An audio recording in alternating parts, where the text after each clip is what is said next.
every one of us, we are scientists, whether you like it or not. And the subject is yourself. Yeah. You always trial and error. You always try to experiment things and try what works for you and figure out what doesn't. And that's what life is all about. And I tell people you're always the PhD of your own body because no one else knows your body better than yourself.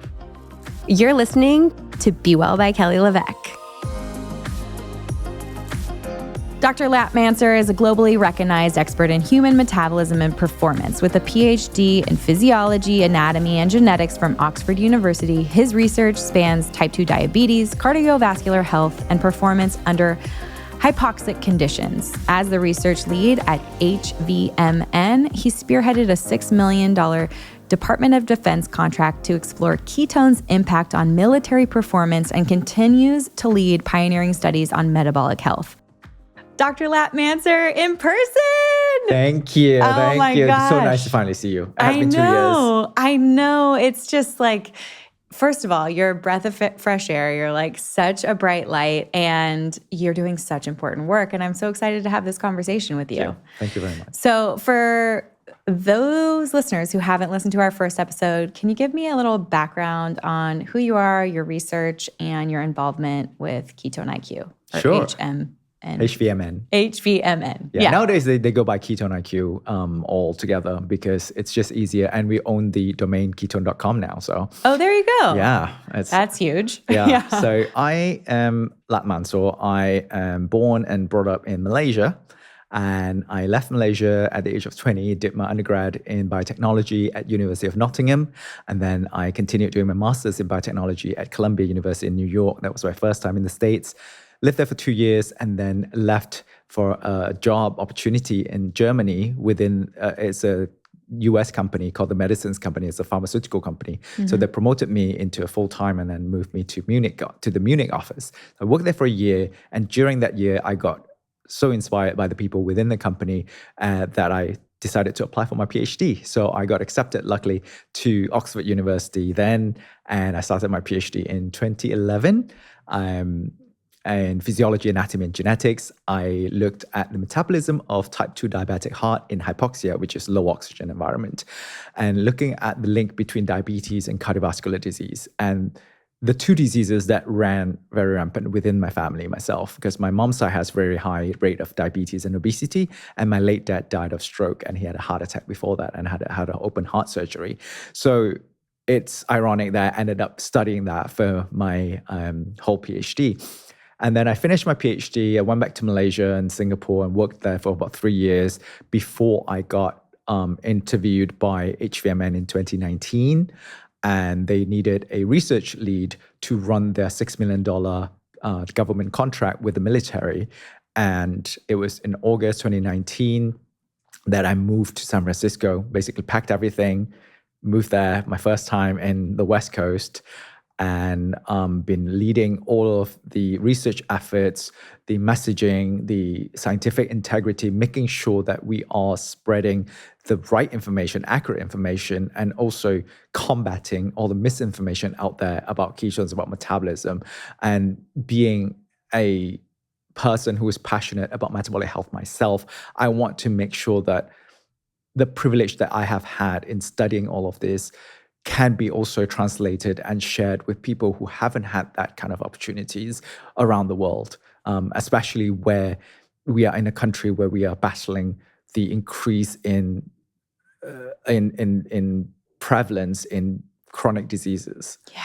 No, I just saw the report that 1 in 3 teenagers have prediabetes, and that's just, it's gut-wrenching to think about metabolic health as a whole in this country and how many more people have chronic lifestyle diseases, obesity, metabolic syndrome, type 2 diabetes, all of that increasing their risk for heart attack, stroke, cancer. It's devastating because I remember growing up, diabetes was rampant within my family, but it was almost always taught to be a age-related disease. It's like the old people's disease. If you're adult young, onset. Adult onset, exactly. You don't have to think about it. But now it's scary that we are even normalizing, have to acknowledge that childhood diabetes is a real thing.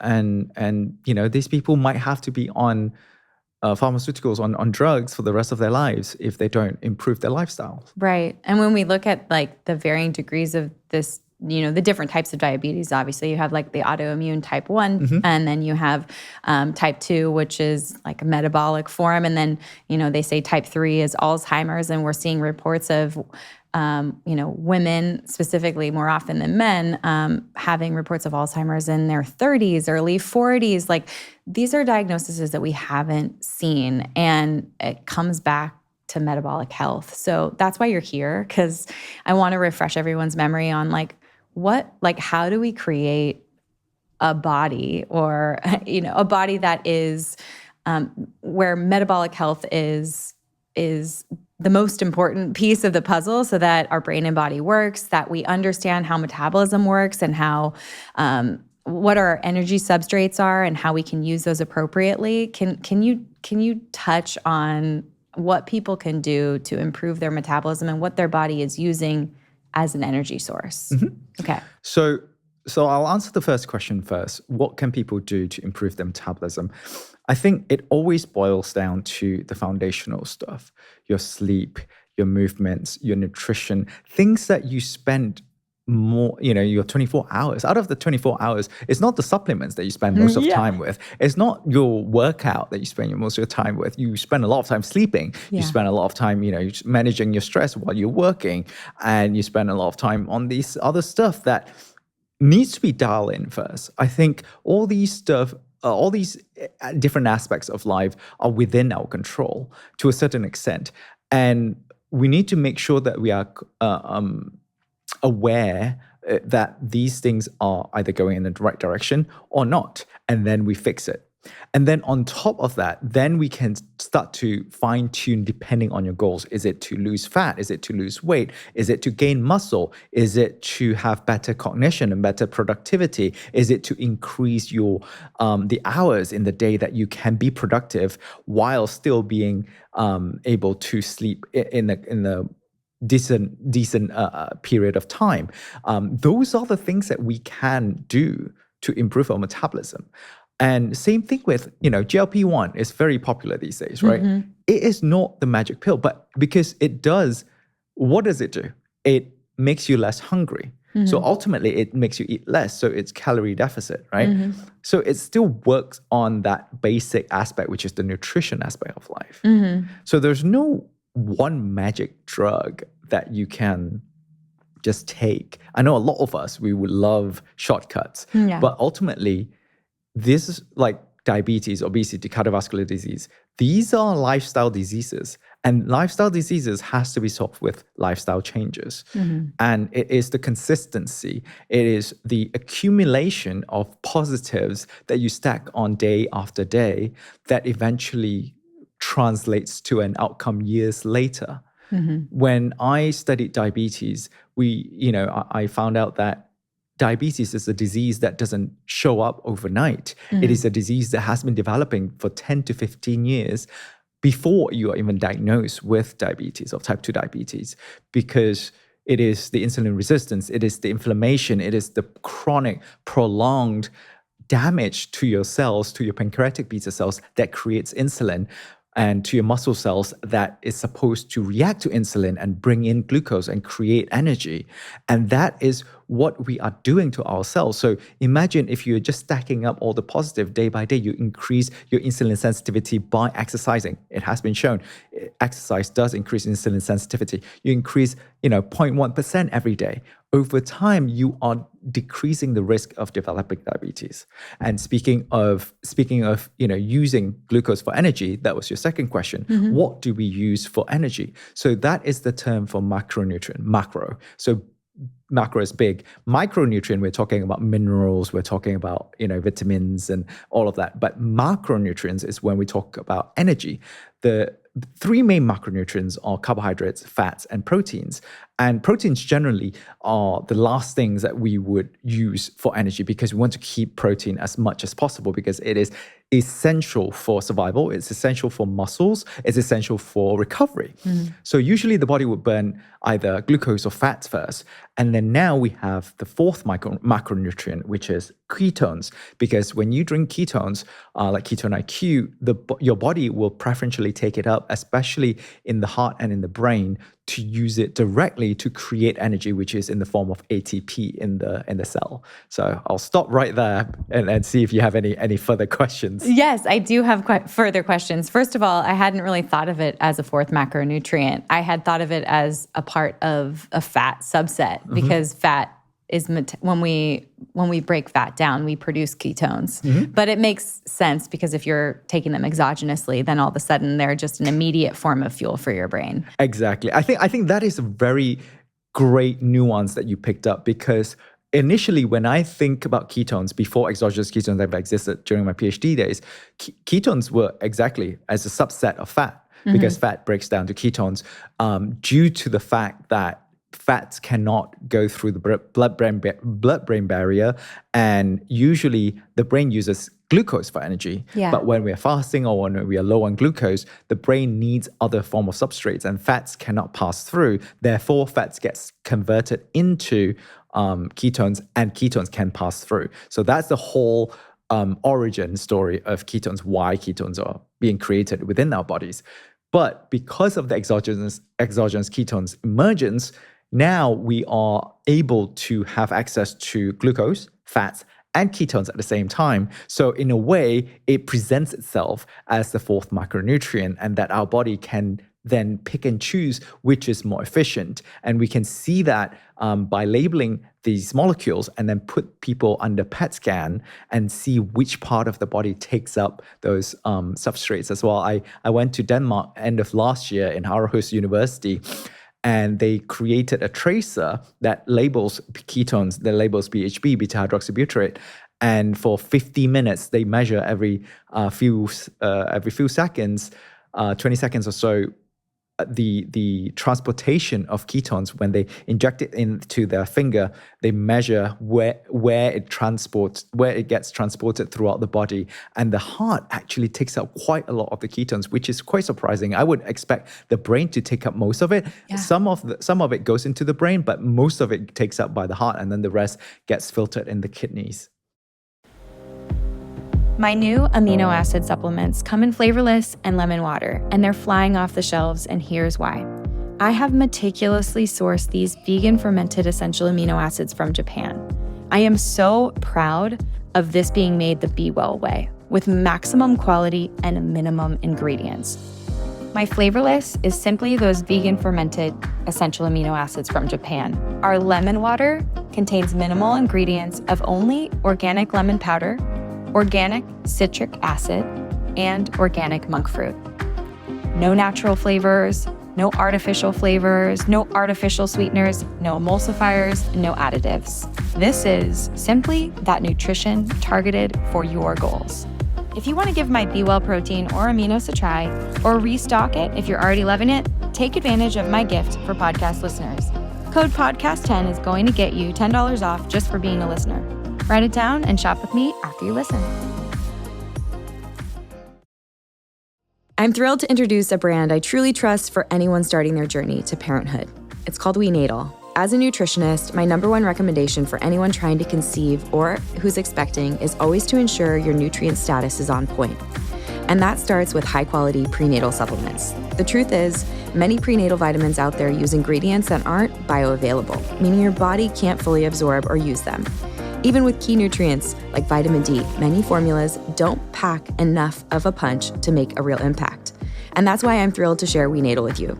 Their prenatal vitamins are carefully crafted with bioavailable ingredients like folate, choline, and iron to support both mom's health and baby's development. And here's something special. WeNatal offers a prenatal formula for men too. WeNatal for Men contains essential nutrients like zinc and CoQ10 to support sperm health and overall vitality. It's all about laying the right foundation for your family. Every ingredient is clean, science-backed, and third-party tested to ensure you're giving your growing family the absolute best. And here's an amazing offer for you. When you start any WeNatal prenatal subscription, you'll get a free 30-day supply of WeNatal's Omega-3 DHA Plus fish oil valued at $34.95. So visit wenatal.com/Kelly today to claim your free Omega-3 DHA Plus while supplies last, because your family deserves the best from the very start. Wow, that's so interesting. So, I mean, just looking at beta hydroxybutyrate or ketones as a source of fuel, when it comes to that study in Denmark, does that open up like a whole category of study in regards to like heart attacks or cardiovascular disease or issues there? Like how, now having this transparency of where the ketones are going, what kind of research does that inspire you to kind of tackle and understand? Yeah, I'm glad you asked. So the whole reason I went there was because it was a cardiovascular science symposium. I actually chaired one of the sessions. It was organized by the Danish Cardiovascular Society together with Aarhus University. And we have a very big clinical trial running with the university right now where we put 250 heart failure patients on Ketone-IQ for 30 days. And it's scheduled to finish in 2 years. Okay. In fact, last year, end of last year, on the 24th of December, they actually published one paper already using Ketone-IQ, just acutely, one dose of Ketone-IQ at 0.5 gram per kilogram of body weight on a heart failure patient. On a heart failure patient, they saw an improvement in cardiac output, stroke volume, as well as ejection fraction. So imagine these are like heart failure patients who have a failing heart, right? Yeah. Essentially, like the valves are not working well, or like the pumping mechanism, there's arrhythmia. All of these factors could potentially be improved with Ketone-IQ. Now, I'm not saying that it's going to replace all the pharmaceuticals that are already saving lives right now, but it could very well be a very powerful intervention that is a food product and very affordable and accessible. And I wish my late father had this when, you know, he had the heart attack and when he had to go through stroke and all of that. So. Wow. It's powerful to think about. And it makes perfect sense to me because when I think about things that help produce energy, like, or that are an energy substrate, like I've been really looking into a lot of creatine research and I've been using creatine for a few years and I understand its ability to like recycle ADP to ATP and create energy. And I'm like, okay, well, it does make sense that we would have research coming out on mood and, you know, it being supportive of sleep deprivation and being supportive of building lean muscle mass. Cause you're like, yeah, it's helping your body create energy. So in the same way, like exogenous ketones as a direct energy substrate, it would make sense to me that it would go to anything that is really energy dependent, like your heart, your brain. I would think that like ovaries, I would think all the like really like the organs of your body that are just starving for energy and maybe potentially impacted by metabolic dysfunction would just eat these up. You just hit the bullseye because we as a society, have a problem of lack of energy. Yeah. And it's ironic because we're also in an age where we have the access energy of calorie, of surplus, of consumption. And yet all these diseases boils down or rooted in the lack of energy. For example, Alzheimer's, because of the insulin resistance in the brain is not able to use glucose properly. So hence it's getting an energy deficit that is not able to create energy for the brain, and therefore it's shutting down the brain. So same thing with heart failure, or same thing with cardiovascular disease. There is a blockage in the artery, and therefore there's not enough substrates going into the heart. And we have also shown that heart failure on its own, without exogenous ketones, actually upregulate the metabolism of ketones within the body. So that's how they got the idea of, okay, what if we add ketones into the body? They started in animals, they started in mouse and rats, and then now they're translating it into human subjects. So a lot of these problems are due to the fact that we are starving in the midst of abundance because of insulin resistance, because the storage, i.e. glycogen or fats, are not being utilized correctly and efficiently within the body due to the fact that it's not accepting the insulin signals. It's not accepting all the signals that's telling these muscles, these organs to take in all these substrates and use it for energy. And therefore, it just creates this starvation mode while we have plenty of storage energy left in the body. Right. So I'm picturing a subject who's put on body fat. They're storing, body fat and fat cells. They have a surplus there. They have elevated blood sugar, elevated triglycerides. The blood tests aren't looking great, but at the same time, they feel depleted, fatigued, brain fog, inability to concentrate and focus, all of those things. Yeah. So you said that you could, work out to increase insulin sensitivity. What can we be doing with those lifestyle choices? And what are the red flags that, yes, we're 10 to 15 years away from type 2 diabetes or metabolic dysfunction?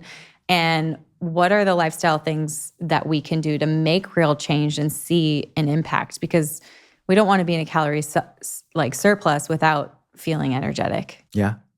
Yeah, I think first and foremost is know yourself. Yeah. And how do you know yourself? Is by checking it. Take your blood test, take your annual, medical exams and all that. Find doctors that can actually tell you personalized way where it's sort of looking at your blood test results and tell you exactly what you are lacking, how your health state is, that is just pertaining yourself rather than a generic, oh, you're fine, everything is within range. They ought to catch all these different things, especially fasting insulin. That's something that is not being regularly checked by most doctors. I think that is a very powerful indicator whether or not you're insulin resistant. For example, if you have normal glucose levels, but then your insulin is way, way high, that is hyperinsulinemia. That is an early indication that your pancreas is secreting excess of insulin in order to combat insulin resistance. But as a result, your glucose level is still normal because it is enough for that high level of insulin to keep it normal. But over time, that's where your pancreas cells will get overburdened and then die off. And that's when your glucose level will go high and out of control, and you get diagnosed with type 2 diabetes, right? So those kind of things are important. Know yourself, know what is your basal level so that you know where to work towards, whether you need to cut down your calories, whether you need to go on a keto diet in order to, make sure that your body takes a break from all these sugars and processed sugars, and then exercise on top of that to increase insulin sensitivity. That way, your body is being retrained to use glucose for energy rather than shoving it all back into storage. And then, making sure your stress controls, because in this economy, everyone's stressed. I mean, egg price goes up, goes down, and, all of that, and all these tariffs, one day we're having tariffs, another day we're not. And, the market's going crazy. So everyone's stressed, right? Yeah. It's to manage that stress, manage that expectation, and then remind yourself that you can only do so much within the things that you can control. And whatever else, just let go and live your life. And then another point is consistency. Whatever change you make, choose the changes that is most sustainable for you, because that is what's going to bring you the results. Like I said earlier, you have to compound day by day, because that is the zero, even if it's 0.0001% positive improvement, that will compound day after day. Yeah. It's so interesting because when I'm wearing a CGM, which I'm wearing right now, through levels, I love to check that and check in with myself there. If there's anything very stressful in my life, I don't think people realize that a stressful event can cause a blood sugar spike and crash. And it's just that adrenaline and cortisol that hits your system, and your body dumps all that sugar into your bloodstream, and you're going up and crashing down. And it's like some of my largest escalations in blood sugar really come down to a stressful event, or, whether it's like personal or work related. You're like, that like frazzles me more than my food and my nutrition, which I really appreciate you touching on? Because a lot of times there's processed foods involved, there's sugar involved, but when you start to clean up your diet and you aren't seeing results and it has more to do with stress and lack of sleep, I mean, like those are two like foundational things that need to be dialed in to see change. And then another layer is hormonal changes. And obviously stress is also related to hormone, like cortisols, right? Yeah. That is a hormone. So if you have everything already dialed in, and you are not seeing results, it could be one of two reasons. One is that you're hitting a plateau, and we have to recognize that metabolism doesn't work in a linear fashion. Okay. You will sort of get results, as you work towards it, or you work out, and then you hit a plateau because your body is now recalibrating and trying to recognize that this is the new normal. And then after a certain time, then you go back up. But it is really hard to recognize whether are we hitting a plateau or are we hitting the wall and what we can do. And that's where the hormones come in, and we do our blood tests and really analyze what sort of hormones are in the way, or what sort of hormones that should be helping us that we are running low on. So for example, for me, in the past year and a half where I worked with a precision medicine doctor, it was testosterone. It wasn't like too low, but it wasn't optimal. So she prescribed some peptides and trying to increase my testosterone. And I definitely experienced an increase in energy and much better recovery after my workout that allows me to, one, prevent injury, because as you know, if we work out often, we're prone to injury. And if we injure ourselves, we take like 3 weeks off, and then it's much harder to get back in. Right. So all those little things would matter. And that goes back to how much do you know your body inside and out. This episode is sponsored by Vuori, my absolute go-to for activewear, loungewear, and effortlessly combined comfort, style, and performance. Whether I'm working from home or working out, Vuori has me covered.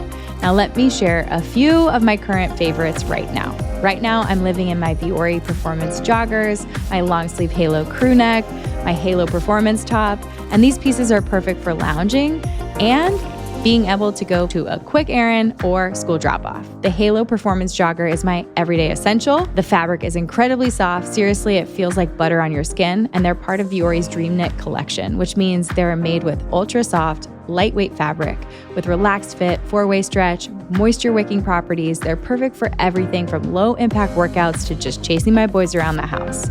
So paired with the Halo top and the long sleeve Halo crew neck, I've got the perfect combo for comfort and style that I can wear all day long. And here's the best part. Vuori is offering a special deal for my listeners. Get 20% off your purchase. So go to vuori.com/Kelly to snag this deal, experience the comfort, and let me know what you think. Well, for those people that maybe don't have access or don't have the ability to go do blood tests, when it comes to proper nutrition and looking at our fourth macronutrient, the exogenous ketone, what can people do with their diet and nutrition to support insulin sensitivity, blood sugar balance? And then you mentioned this earlier, but that you said that the body will prefer ketones to other macronutrients. So this is my third one today because I have 5 podcasts. Oh my God. But I'm feeling like whip smart. Let's do this. Yeah, it's amazing how they make me feel. I did have carbohydrates at lunch and I had some carbohydrates at breakfast. Is my brain still preferring exogenous ketones to the fuel that I ate and digested earlier, or how does that work? I think from the studies, it did show that the brain does take up ketones whenever they're available. Same with the heart. Yeah. However, I want to remind people that metabolism is not a switch on and off. So just because you are using more ketones doesn't mean that your glucose is off. Right. Just because you're doing glucose doesn't mean that your fat is off. Right. You are always making fat, anabolism, and catabolism, which is breaking down fat, or breaking down anything. So in that sense, it's always a flux, whether it's ketones go up, glucose go down for the meantime, and then until you finish your ketones, and then your glucose go back up. And then maybe if you are, doing a walk, a brisk walk, maybe your glucose will go down, and then your fat metabolism goes up. So it's always a seesaw action where if you are burning more of one substrate, the other substrate may still be burning, but just at a lower rate. Oh, okay. So you're basically a hybrid. Yeah, we're always a hybrid because we need to be. I'll tell you why. If you look at organs such as the brain and the heart, it can't stop functioning. Yeah. The moment we're born, the moment we're conceived, until we die, it does not stop working. So how do we ensure that these organs do not stop working? It's by being an omnivore. It's by being able to metabolize whatever that is given to them or whatever that's available. And that will be, whether it's fats or ketones or glucose, it will be able to switch it over efficiently. So what I saw in my PhD thesis is that in diabetic heart, even in situations where it's meant to increase glucose metabolism, i.e. like hypoxia, like low oxygen, you're supposed to ramp up glycolysis because glucose is much better for anaerobic exercise, like higher intensity. But what we saw in the diabetic heart is that it is very stubborn. There is lack of metabolic flexibility. So it stays on high fatty acid oxidation. And because of that, it creates this dangerous situation where it accumulates oxidative damage within the heart cells, within the myocardium cells, and cause problems later on, which is like arrhythmia and damage to the myocardium and all of that. Wow. So it brings it back to, the cellular level. Right. And so when you talk about that metabolic flexibility, is there a way for us to, because no one wants to get to a place where their body or a specific organ is only preferentially burning one fuel or another. Like, what can we be doing to almost train our body to, whether that's like a form of hormesis, like throwing ourselves into like fasting or whatever the case may be, to support our body to be good at being metabolically flexible? Yeah. So if we want to talk about metabolic flexibility, we're talking about like how efficient is our body at metabolizing different substrates at a given time. And at a given time, it needs to be the situation specific. Right. So if we are doing high intensity exercise, making sure that we have glucose, although I know there are people who are on keto diet who would swear by it, and you can, be on keto diet and still have high intensity, but most people, they would find it very fatiguing. Yeah. If your body is very fat adapted, go for it. Yeah. But I think giving the right substrate for the right activity would train your body to be able to switch back and forth. And also depending on the current state of your insulin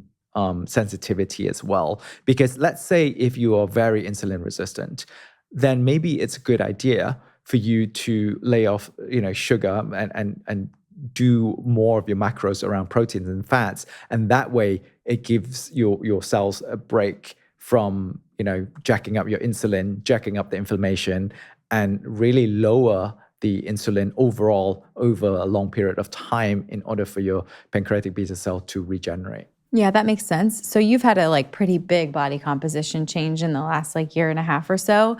When it comes to energy substrates and fueling for specific activities, have you built your life around that? Yes, I have. Can we talk about it? Yeah. So my trainer actually put me on this carb cycling diet, which I tried really hard to look for the scientific literature around it, and I couldn't find anything. Yeah, you're like, so where did you learn about this? I know. He's like, years, decades of experience. I was like, and it worked, right? But I think the premise of it is essentially, keeping your body on its toes. Yeah. And it's not, keep shocking your body. So what he did was asking me to go on a high carb diet one day, and then spend the next 6 days on low carb diet. And we're talking about 500 grams of carb per day for that high carb day. Party on. Yeah, it's like just cereals and white rice. I can't even eat potatoes because it will get me so bloated for that amount of carbs if I take it. So 100 grams of protein, 500 grams of carbs, trace amount of fats.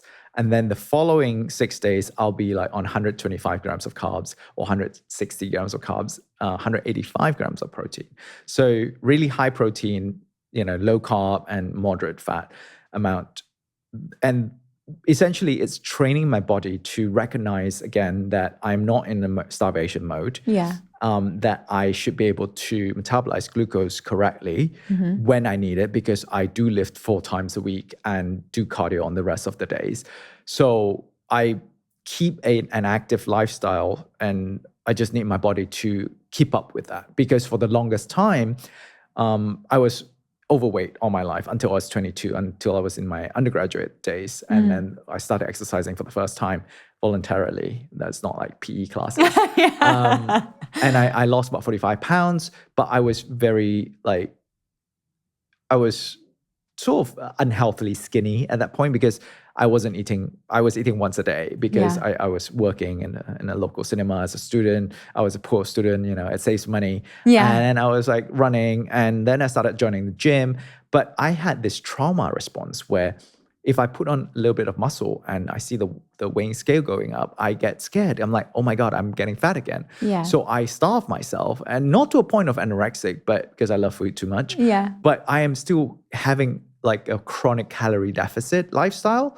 And as a result, I maintain my weight within like healthy sort of weight range. However, it didn't take me to the next level, because my body, whenever I give it food, it will then recognize it as like, okay, this is emergency ration. I need to keep it stored and make sure that I have all the fat storage just in case if I starve myself again. Yeah. So we had to retrain my body to say, hey, I'm not in starvation mode anymore. Everything is in abundance. You just need to know how to utilize it and prioritize muscle building and recovery versus fat storage.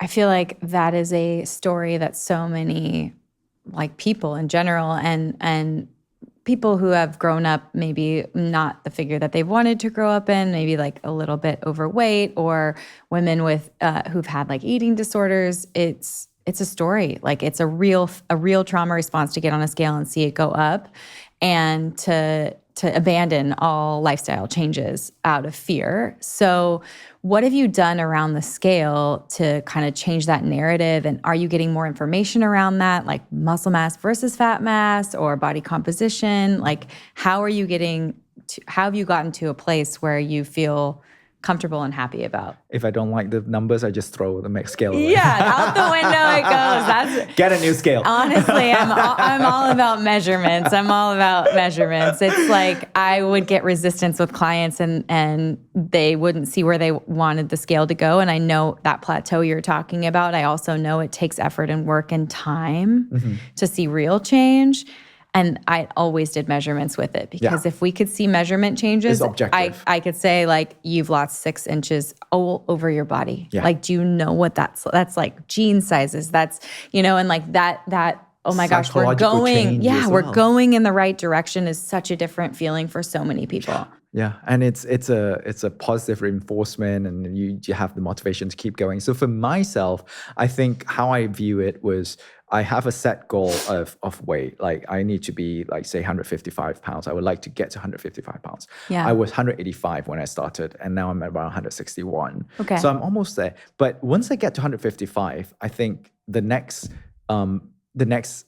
step would be body composition. Yeah. I want my body fat or body fat percentage to be below 15%. Okay. And then my trainer said, then we can look into bulking and putting on more muscle mass. Okay. Because it's essentially telling me that, okay, my body now is ready to not just hold on to the fat, but also really prioritize muscle building as soon as I put on progressive load when I'm lifting. Yeah. Right. So I think that is the point that I want to get to in terms of the scale, but also understand, like a lot of people, I find it funny because a lot of people, they try to make themselves feel better. It's like, oh, muscles are denser than fat. It's like, if the weights go up, if the weights go up, it's just you're putting on muscles.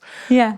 But then if you look at, yourself like physically, whether you're putting on muscle or you're putting on fat as well. And if you, and they have a lot of like those scales now that can measure your body fat as well. Yeah. So you can't run away from that. Yeah. So if you put on like 2-3 pounds and then you measure your body fat go up, but then your muscle mass stay the same, then you know what you're putting on. Yeah. Definitely. Well, I just, I love muscle as metabolic currency. I love it as a way to increase your resting metabolic rate, as a way to not be nervous around, a holiday or a fun meal or a vacation, and to know that like you have metabolically active, like organs on your body basically that are going to burn up all of your calories and your nutrition without stress. Like I think there's so much to be said about not feeling stressed around food. Like I don't want the drama. I want stable blood sugar. I want high insulin sensitivity. I want, great cognitive function. And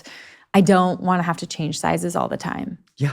And once you get to that point, that would be my ideal like end goal, is just to maintain when I get to that point, when I have enough muscle mass that all I have to do is walk enough steps per day and lift whenever I want and eat whatever I want. And still I can burn all those and not worry about like counting everything to the dot. Right. Because I have a friend who's like, he is 42, I think. Yeah. He is just traveling Southeast Asia right now because he's got his own business in San Francisco. So he's good like financially. So he travels around like Southeast Asia, eating all the food he wants. He is shredded. Yeah. But he's like, I'm walking 20,000 steps a day. I'm lifting, every other day.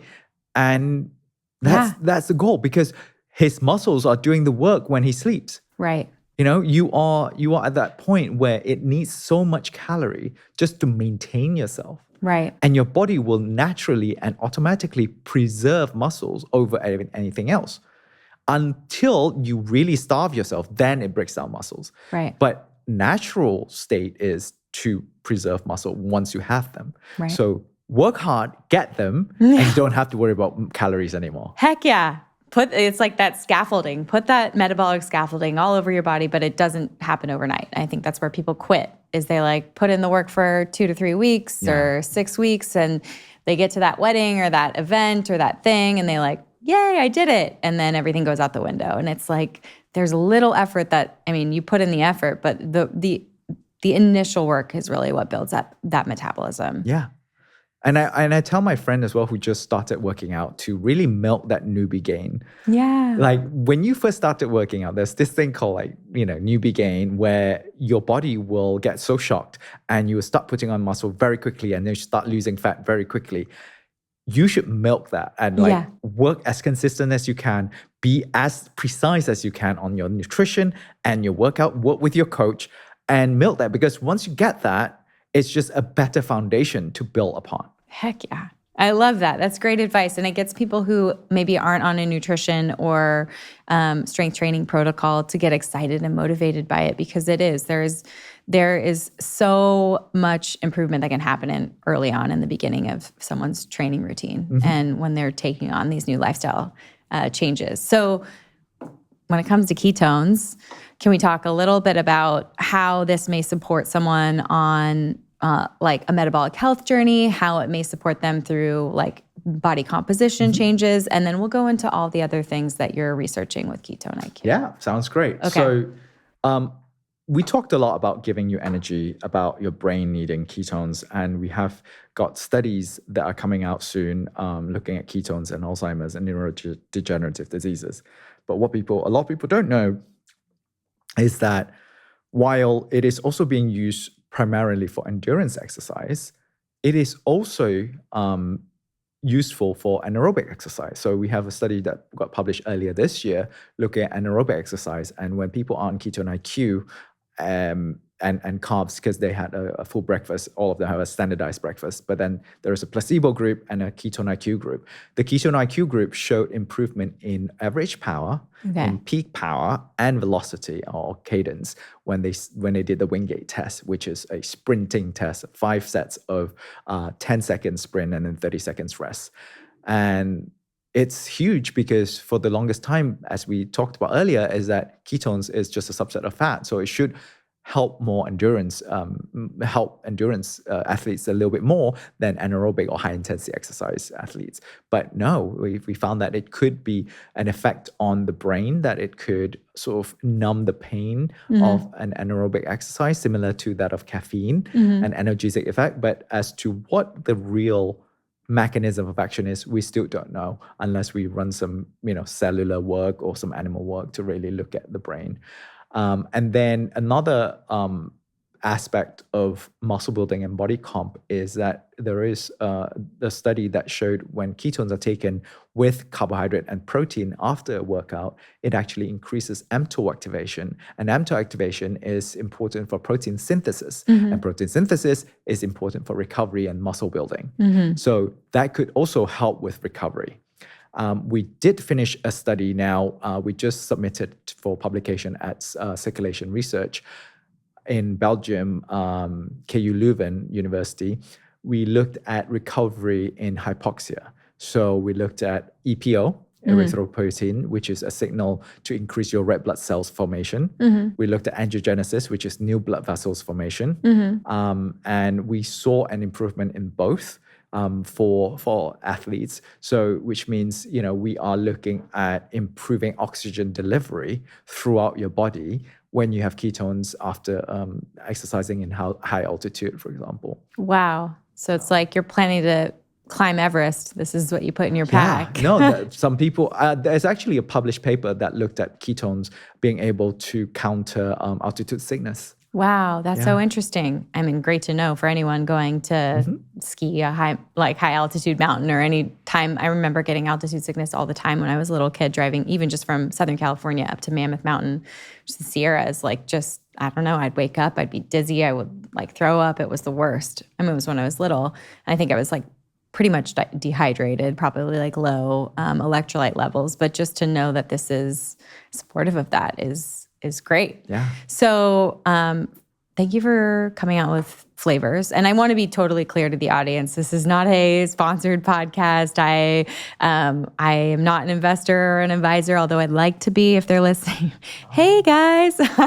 I'm just a huge fan because for so long, and people go back and listen to our first episode together, I would drink motor oil to bring exogenous ketones on board. It was so disgusting. And your original flavor, the flavorless, was such an improvement, and drinkability and ability to just take it easily in these little shot containers. And now with the flavors, peach, green apple, and raspberry lemon, I'm okay, changed person. And so I think 2 more new flavors coming by the end of the year. Okay, let's do it. I'm on board. I mean, as long as it just doesn't taste bad, I'll take it down. And even sometimes when it tastes bad, I don't care. I just take it. People don't take it for the taste. Yeah. I think I really wanted to have you back to understand what is acceptable, because like I said, I'm taping 5 podcasts today, and I need to be functioning for all of them. I want to be able to have really good conversations. And just in my life with the boys and work and other things that I have to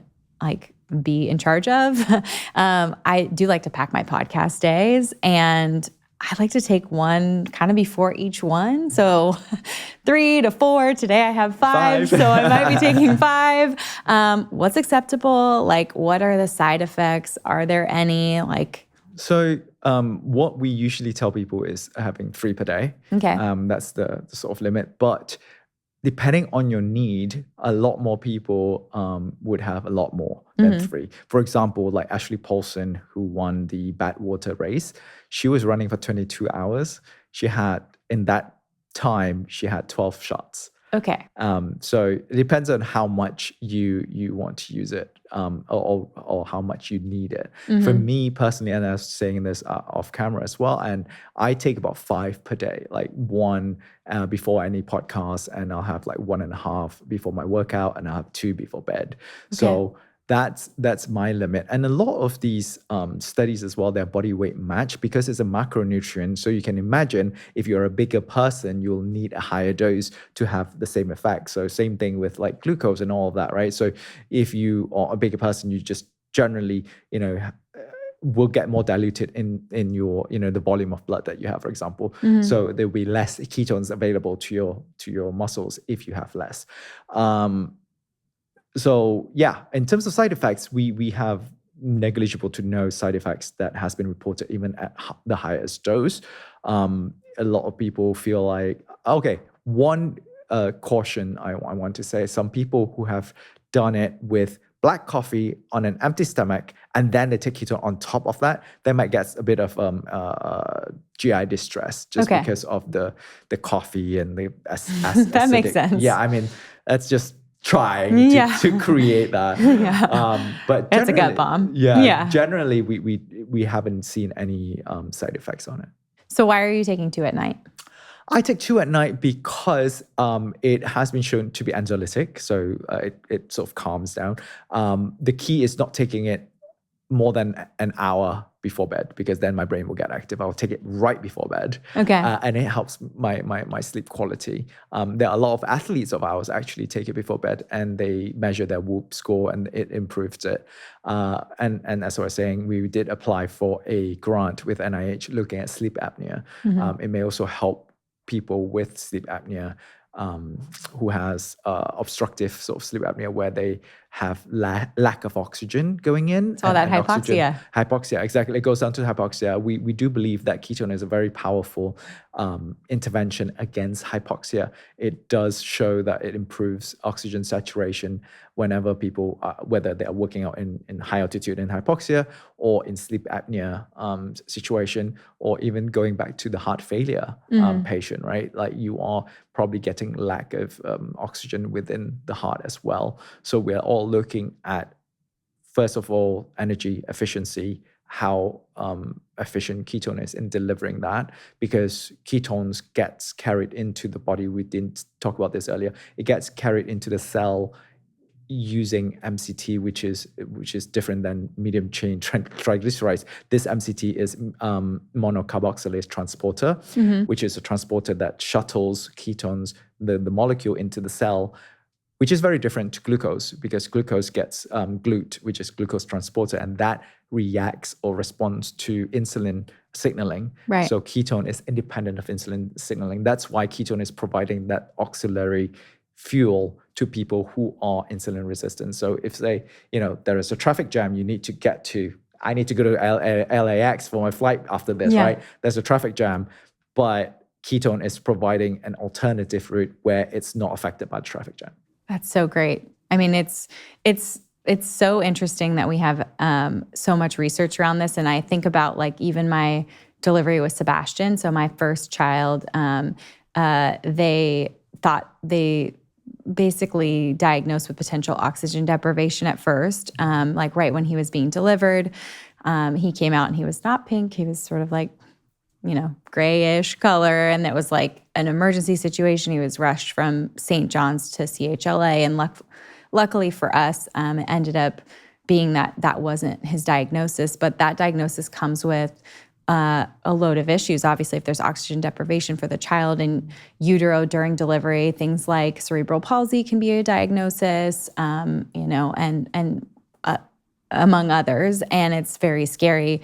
And so it's interesting because even just thinking, and like I told you, I was doing a lot of creatine research, and there's even some studies showing that like creatine has the ability to potentially support in an oxygen deprived state because it's producing energy. So I can only imagine you're obviously not going to be like, take this before you go do your delivery. But I'm like, shoot, I probably would have just like taken that stuff off label prior to going into labor, knowing that I had ketones on board in the case that I had some kind of traumatic or hard delivery moving forward. It's just, you're like, why wouldn't you have like all the energy substrates available to you in like such an energy demanding period of your life? It's just, but I didn't, when you're pregnant, you don't take anything. Yeah. Like I didn't take the ketones then, and I brought them back on board when I was taping podcasts and breastfeeding, and I felt fine with it and knew it was a macronutrient. But it's your kid probably has access to those ketones too. Yeah.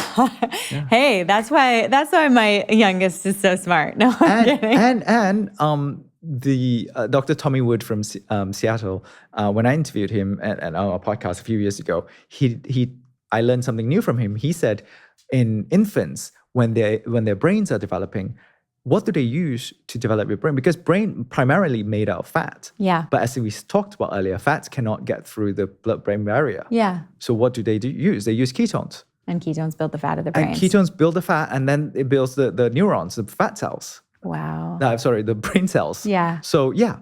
Fascinating. It could potentially help with infant neurodevelopment. Wow. Well, I will say, like, I went prior to becoming pregnant with my first Sebastian, I was really metabolically flexible. It was a time when I was really interested in the ketogenic diet, when I was really interested in bringing, like I told you, I was like interested in taking exogenous ketones even when they tasted horrible. Like Dominic D'Agostino, I was like, tell me everything that you researched. I want to know all of your work. I was so into that, and I felt really energetic. I felt really metabolically flexible. I could work out till the very last day of that pregnancy, and I don't know, like it was a really easy pregnancy with very little side effects. And looking back, I'm like, how much was that? How much of that was because I was so metabolically flexible prior to that pregnancy versus like it probably being less and less metabolically flexible with the next two, because prior to Sebastian, I do bouts of fasting. I do, high intensity training. It was a totally different time, So it's exciting I love having children and breastfeeding them, but it's exciting to be like kind of on the other side and looking at your transformation and just being excited to go through that again myself, knowing that Julian's still nursing, but that no one's like truly, I'm not keeping anyone alive, right. And I'm able to focus on myself again. It's exciting to dip into that. That's why I tell people, every one of us, we are scientists, whether you like it or not. And the subject is yourself. Yeah. You always trial and error. You always try to experiment things and try what works for you and figure out what doesn't. And that's what life is all about. And I tell people, you're always the PhD of your own body, because no one else knows your body better than yourself. Right. So, ketones, they're amazing. They're anti-inflammatory. They're an energy source. Like, what about the inflammation space? Like, how are you studying anything when it comes to beta hydroxybutyrate or ketones in general, and in the inflammation space? Yeah, so there are papers already been published that show the decrease in inflammation using ketones, specifically the decrease in inflammasome and NLRP3. Okay. So that has been out already. I think now a lot of these studies are focused more on the clinical outcomes. So rather than just focusing on like, okay, what's the effect of ketones on inflammation per se, we're looking at what is the effect of ketones on X disease that could also be caused by inflammation. Oh, so okay. We're looking at Alzheimer's, could also be inflammation. Looking at diabetes, like Dr. Jonathan Little in UBC, he's done a lot of work around diabetes. Now he's looking at long-term using ketones, and that obviously has inflammation that comes with it. So rather than saying, okay, it's specifically reducing inflammation, we are looking at, okay, this disease type, how should you take it? What effects are we expecting out of it? Because I think a lot of times, while you and I, we are so into this area, we're like, okay, it decreases inflammation. We have 100 things that we can use to really optimize the use cases. Mm-hmm. But for a lot of people, they're like, okay, it decreases inflammation. So what do I do with the info? Yeah. It's like, where is inflammation? How do I check? Yeah. They don't know if they have to check the C protein and all of that. So it's a bit more difficult. And I think a lot of these fundings, especially from my NIH and all these agencies, they want to see the really solid improvement of the clinical outcomes of these patients. Right. So same thing with cardiovascular disease, right? Like it has to be some inflammation that's causing the clogging of the arteries, the blocking of certain things, and the deficiency in the heart failure cells and all of that. So I think that is a baked-in effect of ketones on inflammation. It's so interesting because it does, ketones have such a profound effect on healthy individuals, but to know that it can be synergistically supportive of like a pharmaceutical or intervention program for some type of chronic lifestyle disease, it's like we're just pushing people back towards health, mm-hmm. and getting them to a place where hopefully they can reverse some of this. Yeah. And that's what I tell people all the time. Metabolism is just a spectrum, right? You, on one end, you get the elite athletes, and the other end, you get a disease population with dysfunctional metabolism. And they're all the same. Like 8 billion of us metabolize every day, every second of the day. Mm-hmm. So it is just one group is better at doing it and the other group is not. And if ketones can help one group on, mm-hmm. one end, mm-hmm. it should theoretically help the other, mm-hmm. as well, to make it more efficient. Especially on the other end, we have things that work against us in terms of like insulin resistance, where people can't use the other substrates, which leaves less option as fuel and substrate for energy. Yeah, that makes perfect sense. So when you think about the future of where you'll study ketone bodies and like what would be your wish list of disease states that you would go after, like what's next for Ketone-IQ? What research are you most excited about, and like what can we expect? We have a lot going on right now. I personally am leading all the grant application processes within Ketone-IQ, and we're applying to all sorts of non-dilutive funding within the DoD, NIH, and all of that. And right now, I'll tell you what we have so far. We have the appetite suppression. We have the recovery on EPO and angiogenesis that's coming out hopefully in 1 or 2 months. And then we're finishing up the appetite suppression study. We've got some grants around sleep apnea, sleep deficiency that we just applied today with DoD. We have a couple more that we're applying in September, including fatty liver disease, bipolar disorder. Interesting. Yeah, metabolic psychiatry, where Dr. Chris Palmer. Love him. Yeah. So we're working with Dr. Mary Phillips from Pittsburgh University, UPMC. She is one of the leading psychiatrists in the world. And she has got a $6 million grant from Bazuki Group using keto diet to treat bipolar disorder. So we're applying a grant using exogenous ketones to sort of replicate that. We are looking at migraine, so depolarization in the brain.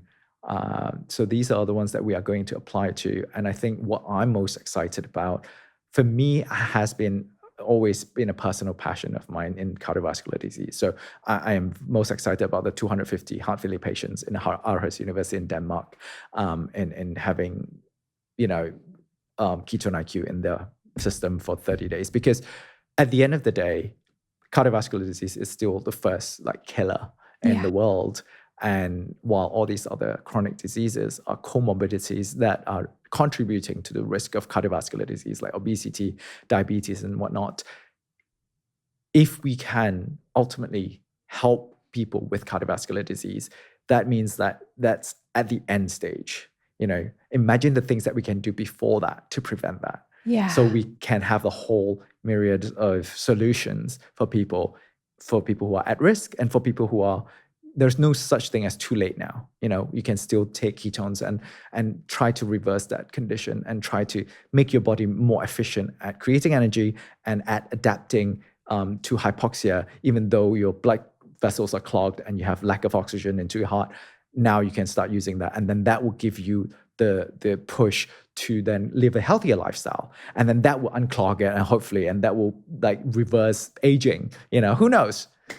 I mean, it's just amazing that what your trauma was as a child and your loss as a child has become such a mission of yours and a passion project. And you're exactly right. I mean, if you can intervene when someone is at the late stages of cardiovascular disease and give them hope and mostly energy to get out there and reverse some of this, wow, you're changing lives. Yeah, it's funny when you say it like that, because a lot of comedians, for example, they're like, so what's your inspiration? What's your source of, for your sense of humor? They're like trauma. Yeah. Childhood trauma. Getting bullied. Getting bullied. Yeah. It's and people ask so what motivates you to work out and get in shape? I'm like, body dysmorphia. Oh my gosh. But no, I think we should definitely strive to build a healthier body as the main goal, and then the aesthetics comes as a bonus. Yeah. Although I always joke with my coworkers when they're like, "Oh yeah, can you help me carry?" I'm like, "No.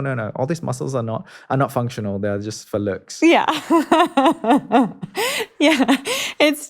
I mean, sometimes it's the vanity that gets us on the health journey. Whatever that gets you to be consistent. But ultimately, it's that consistency and that work that I feel like all of my best sort of emotional tears and processing, it's I'm in Shavasana after like the hardest yoga class of my life, or I just finished a really hard run or sprint, and I'm just like, why are tears rolling down my face right now? Yes. It's my favorite way to process is like physically. Like if I'm being active or moving my body, it unearths the stuff that I'm trying to push down and avoid and not come in contact with, and it feels good. And for people who have been fit all your life, you will not understand the feeling when you were heavier and you run to catch the bus, and then you're dying, like sweating, drenched and panting with a short sprint. And then when you lose that weight and do the same thing, and then you realize it's not that hard, you will not understand the gratifying feeling. Yes. To basically be in a new body and have experienced what you've experienced when you were younger, when you're supposed to be fitter. And now you're older and you are physically fitter than before.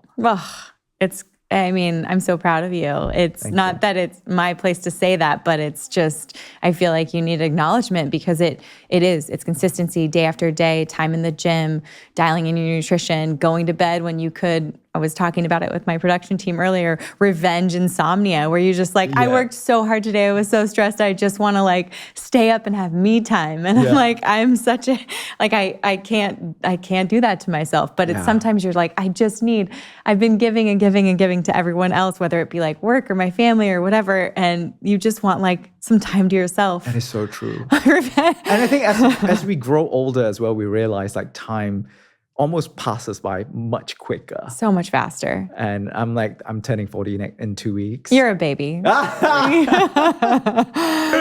happy almost birthday. Thank you. Yeah. Thank you. So I'm like, I'm just gonna live my life as healthy as I can, as capable as I can in doing things that I want to do. And the rest is out of my control. Yeah. Well, thank you for doing all the hard work that you're doing, for applying for these grants, for doing this research.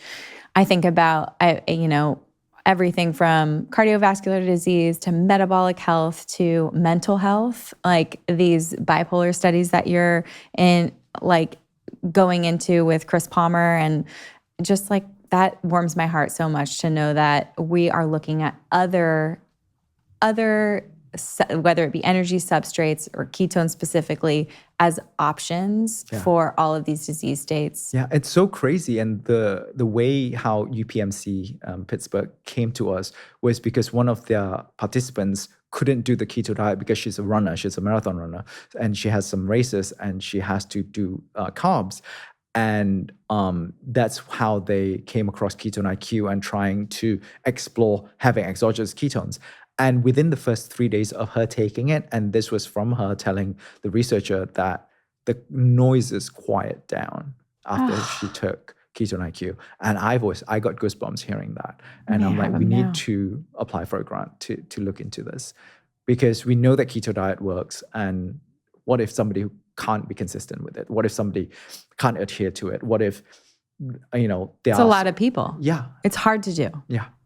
Wow. It's very restrictive, right? So if just popping a shot can make the voices go away, then, we're helping a lot of people. You are. Wow. Thank you so much for being here, for sharing all the updates, for doing all your hard work. I can't thank you enough. Where can people follow along? Where can they learn more about your research and, you personally? Yeah, they can follow me on any social media at Latt Mansor, LattMansor. And they can find out about Ketone-IQ on ketone.com, and also at Ketone on all social media. Thank you so much for having me again. Thank you. Thank you for tuning in to this episode of the Be Well by Kelly LeVeque podcast. If you enjoyed the show, please consider leaving a review in your favorite podcast app and subscribing on Apple Podcasts, Spotify, or YouTube. We're also excited to share that full-length video episodes are now on YouTube and Spotify, so you can watch along as you listen. The best way to support me and the show is by sharing it with your friends and family. Your recommendations make all the difference. This is a Wellness Loud production, produced by Drake Peterson. The video is recorded by Luke Rodriguez and edited by Jesse Trout. Sound mixing is by Mike Fry. See you next time. The content of this show is for educational and informational purposes only. It is not a substitute for individual medical or mental health advice and does not constitute a provider-patient relationship. As always, talk to your doctor or healthcare team first.